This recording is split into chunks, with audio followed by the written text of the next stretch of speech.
We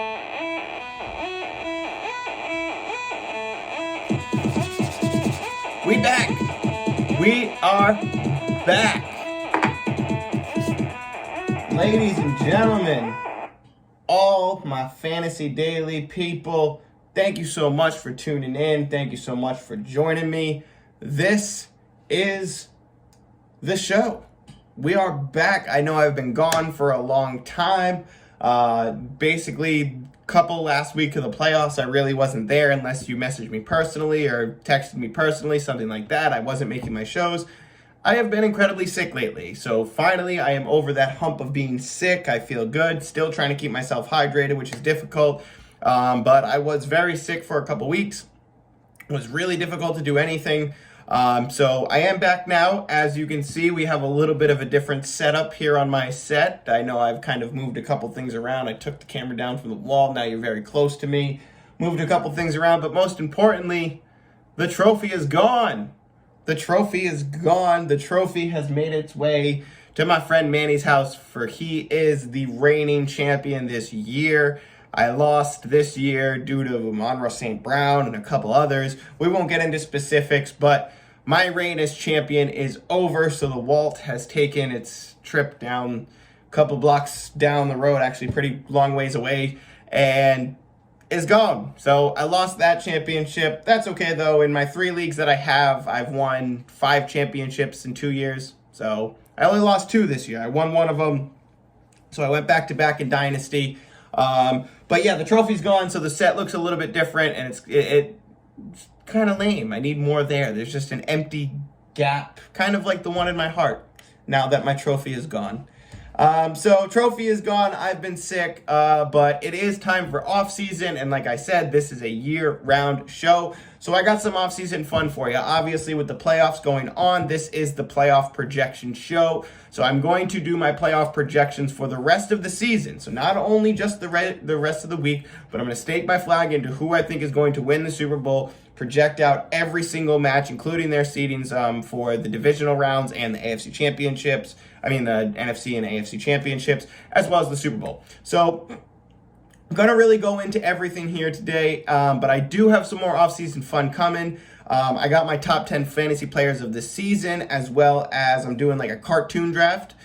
So a little bit more detail on that later. I don't want to spoil the fun. And then we're going to get into Fantasy Hall of Fame as well. So this is just the fun things I want to do. We're obviously going to dig into performances throughout the year, certain players. We're going to be talking about next year's draft, players we want to look at, maybe performances that some players had that we don't want to look too far into because we're going to set ourselves up for failure. So I got a lot of those things going on, but I also have this fantasy, kind of fun stuff that I have going on. So a lot of content that I'm making on the outside. I've done a lot of work while I was sick, or tried to at least, did what I could, but I did outline a lot of stuff that I do want to get done. So hopefully now that it's playoff time, I'm feeling better. We can get the ball rolling. We can start doing a lot more. So very excited about doing all those. Let us get right into it. I don't want to make this a long show. It's already 2 o'clock. We've got about 2 hours until kickoff of the first game for the playoffs. So I really want to steamroll through this, but I wanted to make sure I got on here. Thank y'all for joining me. If you follow me on TikTok, you saw me on live this morning. Really appreciate y'all who followed me there. And if you haven't checked me out yet, all the links and all that good stuff below. Titans and Green Bay, they have got the bye week. So sounds weird saying Titans get the bye week, but they did it. Serves them well. They get it, so they're probably going to need it because they probably wouldn't get Derrick Henry back this week. It'll probably be next week, and they're going to need it. But it's looking good that they do. And obviously, Green Bay has Aaron Rodgers and Devontae Adams. That's all they need. Let us get into it. Let us get right into the Vegas at Cincinnati game. The Raiders at the Bengals, which is on at 4:35 today. You can catch that on NBC.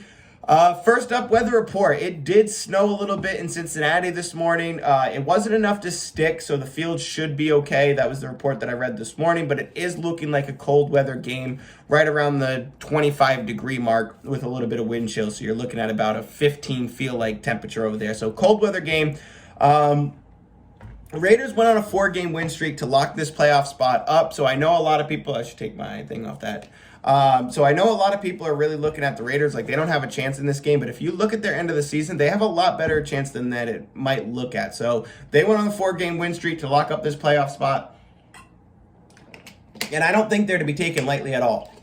I think they have a real shot in this, and I think this is one of, the first playoffs where it feels like you can kind of look at all these games and go, dude, either one of these can go either way, except one of them, obviously. So I really feel like this game could go either way. Like, I think a lot of the other games could go either way, but I think the Raiders have a real shot in this one. Renfro's been absolutely dominant. Jacobs is looking to, have a great upside this matchup. I like Jacobs a lot in this one. Along with Mixon as well. I think Mixon and Jacobs are the names that you hear quite a bit, the running backs you hear quite a bit in this game. So I think there's going to be a lot of running game, although both quarterbacks will not be shy to pass. So you're going to see a lot more runs, but they are going to be throwing a little bit. Cincinnati's offense has been dominant. Chase and Higgins have a great rapport with Burrow, and if one's covered, it seems the other one is always in play. So I do think we see a lot less deep passing from Joe Burrow in this game. You see a lot more just getting it into the player's hands, seeing what can happen, running the ball a lot more. So I think Cincinnati dominates the time of possession in this game. Their offense really just keeps clicking. Joe Burrow gets us to his playmakers. So overall, I have Cincinnati advancing 28-17. All right, so I had a lot of questions about under-overs and stuff like that this week and, money lines, blah, blah, blah, all that. I'm giving you the scores. You know the rules off of that, so I'm giving you the scores. I don't want to dive into that. I had a lot of comments come my way for those things, so I thought the easy way to be doing it is to just predict what I think the scores would be and using what I know from fantasy and from what I watch in football. So if you guys are bettors, I'm not a huge bettor, but, there is a couple ones that you're looking at this week going, that's pretty sweet. So I put the scores in there, and hopefully that'll ease your mind on these games a little bit. New England at Buffalo. Winter football. It is going to be disgustingly cold. This game is tonight, 8:15 on CBS. It is going to be very, very cold. The forecast currently is a feel-like temperature of negative 11 degrees, minus 11. So these cold weather football games are specialties for Bill Belichick and the Pats. Buffalo knows cold weather. They are no stranger to cold weather. But Bill Belichick knows how to play in cold weather, and he knows how to make your team feel uncomfortable in the cold weather, everything, feel like you can't do anything. So with that, Buffalo has the firepower, but not the better defense. I think they have a good defense. They don't have the better defense. So I think Allen has a great game in this one. He makes some things happen, but he also makes some mistakes, and I think those Josh Allen mistakes, or maybe it's a running back mistake, something like that, I do believe that Buffalo is going to make mistakes. New England's going to capitalize on those mistakes. Their defense is going to be, stingy. So I have a low-scoring game going to New England. I have the game ending 21-18 New England. Eagles at Tampa Bay. This is the game, first game tomorrow, Sunday at 1 p.m. You can check this game on Fox. Philly is traveling to beautiful, sunny, amazing Tampa Bay. Or is it? Right now, this game is currently forecasted with winds high up to 30 miles an hour and 70% chance of rain. So this is a nastier game. If it's raining out there and it's raining, okay, 70% chance, so more than likely, but 30-mile winds with the rain whipping, that's a tougher one. So I think that could tip the scales for Philadelphia to really put up a fight in this one. But overall, I really can't bet against Brady in that offense. I would not be surprised if Philly pulls the upset. I think the only way Philly has a chance to pull this upset is to run the ball and keep Brady off the field. Keep the time of possession in Philly. And even then, it's going to be tough. But I'm not ruling out that Philly pulls the upset here. Tampa Bay's defense has been really, really bad lately. And especially they're only getting back Levante David. They're getting back Leonard Fournette, which is nice now that they have, the running game. But I do believe that Eagles are a better rushing offense, and I do believe that they have a chance to actually pull this upset in here. So if you have money to blow, get out of here, dang it. If you have money to blow, and that's where I'd be putting it. So Tampa Bay defense, they have been really bad. I think Philadelphia has a chance in this one. And like I said, out of all the games this week, they're really hard of, who's going to win what. But I think Tampa Bay and the Eagles are the farthest apart on, if you bet Eagles straight out, you're going to get a good payback. So that's the one I would bet on if I had to bet on one, only because that's the best payout. You know what I mean? So if you have to only bet on one and you're looking for that upside, that's the one I'm really looking at. There's other games, but I really don't think their payouts are as good. So depending on what this game pays out, I don't know what I saw it at the other day. I don't remember too much. I didn't look too much into that this week. But at the same exact time, I think that Eagles do have a chance to pull the upset in this one. So if you want a big payout on a smaller bet, that's the one I'd probably go with. Depends. If you do parlays, don't put that on your parlay, is what I'm saying. If you have a full parlay that you're trying to get every single one right, you go with Tampa Bay. But if you're only putting in one bet on one team to pull the upset, I'm putting it on Philly. 49ers at Dallas Sunday. And oh, by the way, I'm sorry, I moved on to that one. So if you had to make a bet, one of those upset bets, like, oh, I want to find the hidden gem upset this week, that's where I'd put Philly. But if we're talking about who's going to advance and all that good stuff, and we're taking into fantasy football into consideration, all that stuff, in the end, I do have Tampa Bay winning 28-20. So I do think that Tampa Bay is going to win here. I don't want to bet against Brady, but if you are one of those people looking for that high upside bet, there it is. I said it for the third time. 49ers at Dallas. This is Sunday at 4:05. This is the game you can catch anywhere: CBS, Paramount Plus, Amazon, and Nickelodeon. So if you're a football fan and you're not watching this game on Nickelodeon, come on. You got to be watching this game on Nickelodeon, man. Like, how much better does it make where you put 49ers in Dallas? And they're not a joke. They're both good teams, and you put them on this joke channel. Hilarious. So I'm looking forward to watching Nickelodeon and watching the 49ers in Dallas play. So Dallas, they get the third seed, so don't take them lightly. I know everybody likes to laugh at Dallas and make them the laughing stock. 49ers also rolling, and this feels like the biggest dogfight of the weekend. Both teams with momentum, both teams well-rounded, and they probably both deserve to make it to the divisional, but alas, only one could prevail. Dallas gets the home field advantage. They have been clicking, and I expect them to get off to a slow start. They have been clicking, but against Philadelphia 49ers defense, I do expect them to get off to a slow start. 49ers usually bring it early, and I expect them to get up early. Not too much, maybe 10 points max, but I do expect 49ers to have the momentum at the beginning of the game. But I think Dallas has the pieces now where they can right the ship at halftime, something like that, so they can shut down an offense when they need to. And Jimmy G is vulnerable. I think ultimately Jimmy G is the factor in this game that costs us in the game, or costs the 49ers the game. And I have Dallas advancing in a nail-biter, 38-35. So a high-scoring nail-biter. I have 49ers and Dallas advancing. Moving on. Steelers at Kansas City, 8:15 Sunday. You can catch this game on NBC. This will be the Joe Buck Al Michaels game. I can't wait. Look, I think you can take Najee prop bets over. All right. So if you have the touchdown upside, if you have the rushing, receiving yards, blah, blah, blah, I think you could take the prop bets on Najee, the overs. But besides that, I think that is the only upside you have with a Pittsburgh anything in these playoffs runs. I don't think Pittsburgh has any business being in this match or even in the playoffs at all. So obviously they had the record for it, but I don't think they deserve it at all. They're lucky the Raiders kicked that field goal. So anyway, Casey's ability to get back to the run game, it's been really, really impressive to me. And with an established run game, they've become an insanely scary team to face in the playoffs.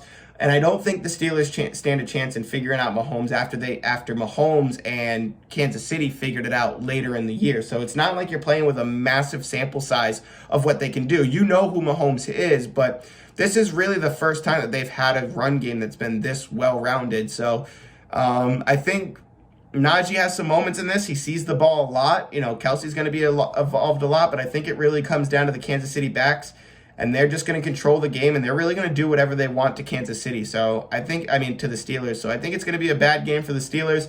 I have KC moving on, putting the score at 35-14, just beating him up. So Cardinals at Rams, Monday at 8:15. This is the last wild card weekend game of the week. And it saddens me that one of these teams has to go home, but it has to happen. I want to see more Rams. I want to see more Arizona. Arizona doesn't even get DeAndre Hopkins back. They get J.J. Watt back. And I do think J.J. Watt coming back gives their defense a lot more life, a lot more momentum, a lot more potential. But not having DeAndre Hopkins, I think, is huge for this team. The receivers over there are good, but they're not the game changer that DeAndre Hopkins has. And when you have as many game changers as the Rams do, and when you have the best game changer in the Rams, it's difficult. Plus, you have Aaron Donald, Von Miller. It's just not fair, the defense that they're playing against. So Kyler Murray is going to be running a lot. He's going to make some things happen. They're going to score, but ultimately, I have the Rams and Cooper Kupp just dominating the Cardinals 33-14. So whatever your scoring on that one is, if you want to bet the over-unders, I'll take the Cardinals high up. The Rams high up on the over. I think they're just going to smash the Cardinals around. So their defense is going to play well, the Cardinals that is, at the beginning of the game. But I think after the half, it's just ugly. And they might even end up running the ball out. So I really don't think the Cardinals have a chance in that game against the Rams without DeAndre Hopkins. They really need DeAndre in that game. All right, so with all that, those are all my wild card predictions. Let us get into the divisional games. Now, I'm going to break these down next week as well before we get into that games, because obviously I'm not right about every single one of these. So the divisional round, we're going to start breaking down the AFC divisional round. My seeding and who I have projected to move forward, that puts New England facing the number 1 seed Tennessee in Tennessee against Mike Vrabel. And we've seen it before. Bill Belichick struggles against Mike Vrabel. Mike Vrabel, he played the system. He knows the system kind of thing, whatever you want to call it. They struggle. They're going to have Derrick Henry back. They're going to be firing on all cylinders. New England's going to have to do what they can to try to keep up. And I think ultimately New England's going to fall short. They're going to pull up a good fight, but I think New England falls short. Ultimately, Mac Jones makes some mistakes. I have Tennessee advancing. Cincinnati, Kansas City. I think Cincinnati puts up a big fight, blah, blah, blah. Like I said, these are all projections out, so it really depends on weather, who they're playing, all that good stuff. But between Cincinnati and KC, I have KC moving on.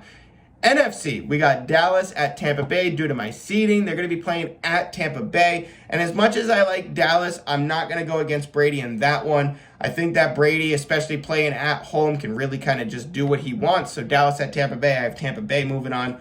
Rams at Green Bay. This will be probably the marquee matchup of the year if it does come true, and I hope it does, because I do believe out of the NFC, those are the teams who deserve to be in the NFC champion. They kind of wish they were playing in the NFC championship, but I feel like they're both the best team, so that's going to be the most fun to watch completely for me. So Rams at Green Bay, I think that's going to be a spectacular matchup if it does happen. I put Green Bay in the driver's seat in that game, though, because they are playing at home. They are firing on all cylinders. They're playing very well. The defense is getting better. So I have them advancing to the NFC Championship. The conference championships, we have Tennessee beating New England. We have Kansas City beating Cincinnati. So now we have Kansas City at Tennessee. We have the 1 seed playing the 2 seed to go into the Super Bowl. And I think that's where Tennessee gets undone, because even though they have Derrick Henry, Kansas City's also got that run game. So Kansas City advances to the Super Bowl to represent the AFC. Again, NFC, you have Tampa Bay at Green Bay. Could be a rematch of last year if Tampa Bay advances. But I have Aaron Rodgers in Green Bay firing on all cylinders. I don't think anybody is keeping Aaron Rodgers away from the Super Bowl this year. So I have Kansas City and Green Bay playing at SoFi Stadium. And Green Bay pulls it off. Kansas City, another loss in the Super Bowl. Green Bay pulls it off. Aaron Rodgers pulls it off, and he re-signs for another season in Green Bay. That is my projection for the Super Bowl. That is my current projection from where we're standing here today. Ladies and gentlemen, everybody, thank you so much for tuning into the show today. Thank you so much for following me and being patient with me. Like I said, a lot of good stuff coming soon. Thanks, everybody. Take care. Hope you win on your bets and your prop bets and all that stuff. Hope y'all had a good holiday and all that as well, since this is the first time I'm seeing you in probably all of January. Thank y'all so much. Follow me on TikTok, Twitter, all that good stuff. I'll be tweeting about the playoffs all day. See you later, everybody. Bye-bye.